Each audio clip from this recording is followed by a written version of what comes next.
Hey everyone, ever feel like you're talking, but nobody's really hearing you?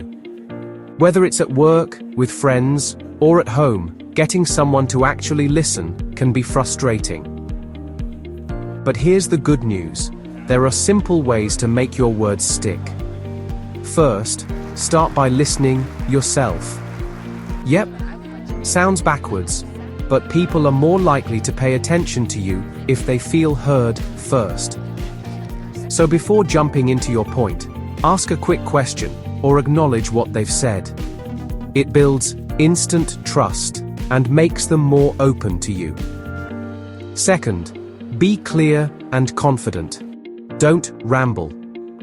Say what you need to say in plain language and make eye contact.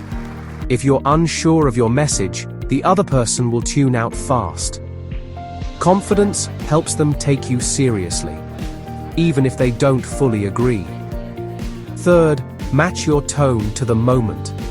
If someone's upset, don't come in loud or sarcastic. Stay calm, even gentle. Your tone signals whether your words are worth listening to. So, remember, listen first, speak clearly, and match the moment. Getting someone to listen isn't about being the loudest. It's about being the one they feel worth listening to. Thanks for watching. And, hey, thanks for listening.